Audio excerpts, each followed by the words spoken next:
Guys, I took a little bit longer than normal to get out because I'm trying to keep you guys out of the club. I know you guys are headed right to the New Year's festivities, so I'm trying to keep you safe, okay? This could be a 4-hour press conference because I'm keeping the guys in the locker room until we get done. I'm not doing that. Where's Gary? Gary? Hey, can I just say, man, congratulations. You're retiring today? Friday? Congratulations, man. I'm a huge fan. What you've done is super cool. Like, that's very cool. And I've told you guys this, but the people that dedicate their life to sharing these kids' stories and the stories of sport to the whole world, it's a place where all of us find inspiration and example, and super grateful for you, man. That's cool. So now you can be at every game. Yeah? Come on. Let's go. All right. Congratulations. That's super cool. It really is. I'm really happy for you. Congratulations, Brown. Terrific team. They're going to really be a big-time problem in the Ivy League. They have terrific talent. Mike does an unbelievable job coaching that crew. We have a ton of respect for what they've done. They've already posted huge wins this year, including a big-time overtime home win against Rhode Island. And you know, they gave Kansas all they could handle for a half, and it's a good team, and they have really good kids, and they're doing a great job. I was proud of our guys today. I was proud of us kind of ringing the bell defensively. It was really important to us, minus some letdowns on the glass. I thought the guys were stellar. It was our season high in deflections, which is really important for us. Our percentages challenging shots were really good, and I think our guys had fun tonight. And I told the guys, I just don't think there's anywhere else in the world where you get to walk in on New Year's Eve at 2 o'clock and have every single, have 20,500 people packed in there to watch you play, a mid-major team. It just is incredible, and so grateful to all BVM. Take questions. Gary, you got the first one. Now here's the deal. I'm not going to be honest with any of you guys, but I will answer you this is your one shot, baby. 100% transparency. I guess about the start, a little rusty coming out. Did you feel like it was just a matter of them kind of settling into a pattern and the shots would start to fall? Yeah, it's I'll tell you, it's like Lee, have we ever lost? I don't think I've lost going into Christmas since I think Lee left, but since maybe my first year. That might be wrong. My first year at UVU might have been the last time I lost going to Christmas. It's the worst. It's miserable. But our guys handled it great, and so I think they were. I thought we were brilliant to start the game defensively. We just turned the ball over 3 times in the first, the first 90 seconds, and then from then on, the guys' ball protection was elite. I think we finished with 4, right? Did we finish with 4 or 5? With 5 turnovers, which is, I think, ties our best, or maybe one better than our best this season. So I think they were motivated by aggressiveness. The first one was Andrew Carr comes up with a huge steal early in the possession, and he's racing down the floor and wants to advance it to Jax, and Jack's not looking, and he kind of got held up. But I was actually really proud of how the guys came out. I was really proud of their focus and not swinging too wide on the defensive end, but they were really focused, and I thought that was great. Mark, at this point in the schedule, how challenging is it to maybe teach energy coming off of a game like that at MSG? I think it's such an important part of what we do, and it's something that we're gonna, that just doesn't happen. Like, that's something that you pay a ton of attention to and you really focus on. And so it's something that we do with our guys on an individual level by sending them positive or negative clips at 2 o'clock in the morning, or putting your arm around them at halftime, or laying into them in the locker room, after one of the guys falls asleep at a film session. That's never happened with us this season. And so I just think it's teaching your guys how to cull the energy out of their teammates, right? Like, how do they talk to their teammates? What do they see? It's no different than kind of anything in life that's hard and demanding and arduous and full of stress and pressure. Is you kind of you're trying to tap into every possible way to find energy, and our guys are good at it. Like, we're pretty good. We're not flawless in that area, but we're pretty good, and I think we have a chance to get better. Mark, I think Jackson said the phrase ball screen defense about 15 times when we talked to him yesterday. Just how far has that come in the last week or so? And then you mentioned the deflections. What was the number today, and what kind of led to that being the highest? I think I don't know how we finished. I know at one point in the second half we were at 23, which is really good for us to get there in the second half. And we, there was probably, we had a couple days was basketball all day long. And so I think there was probably some point during the last week where all of our guys were struggling to remember if there was anything involved in the game of basketball except for ball screen defense. We repped and repped and repped and repped and repped, and to our guys' credit, they really worked on it. And we still have, that's going to be, the greatest players in the world are trying to figure out how to guard ball screens in different scenarios. So this is going to be an ongoing process, but I was incredibly proud of our guys. The way they managed it tonight, I thought was elite.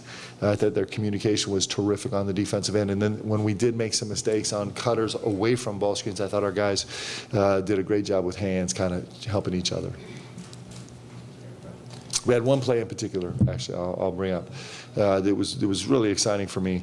It was in the second half, early in the second half, and one of the things we've been talking about is we try and keep ball screen defense a 2-on-2 endeavor as much as we can, because we want to stay with shooters, and in response to some struggles we've had, we've been trying to incorporate those other three players to still be with shooters, but to be really early help, early recovery in a bunch of different scenarios. And so Andrew Carr actually was on the right side of the floor. Ball screen was happening on the left side of the floor, and he actually it was an OKC action, it was a Spain action where it's a ball screen and a back screen, and so the roll had kind of come open a little bit early, and Andrew came all the way to tag along the baseline, did it really early, was there early, got a little tag, and then like raced out to be there on the catch and came up with a deflection, almost came up with a steal, like a pick 6 steal, and it would have been a pick 2 steal, or maybe a pick and 1 steal, but it's little moments like that where like, okay, we're cooking, like we're getting better, right? That's all we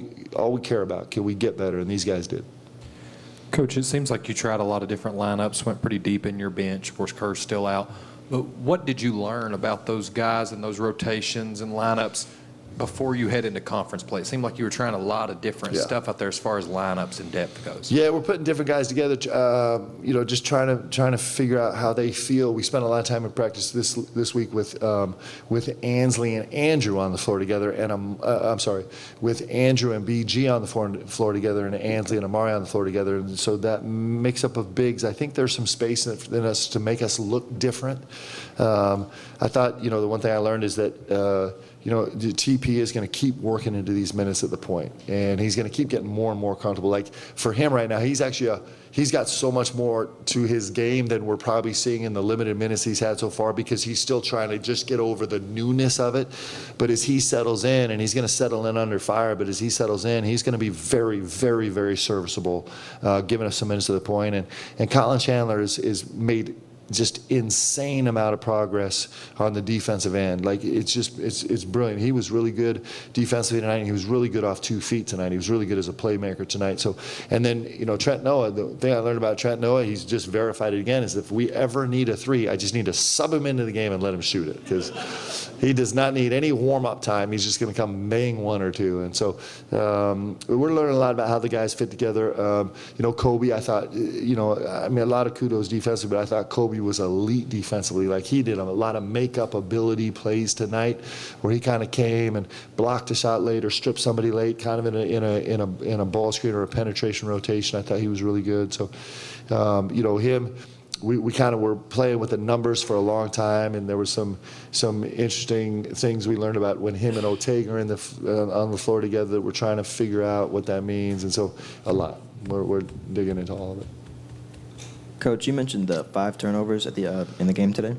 18 assists to 5 turnovers might be one of the best margins of the season. Can you just speak to the team's cohesion, especially now we're getting to like the halfway point of the season in conference play, and what that's going to mean going forward with the Yeah, it means everything for us. It's you look at a lot of numbers on the stat sheet that are important to us, but this assist turnover is real. Those numbers, because they're just a manifestation of if we're playing right on the offensive end, and the turnover number is an indication of if we're giving ourselves a real chance to guard on the defensive end. So those two numbers loom large for us. They're really important, and if we could stay above a 3-1 as a team, I'll be elated. We'll have a chance to win a lot of games.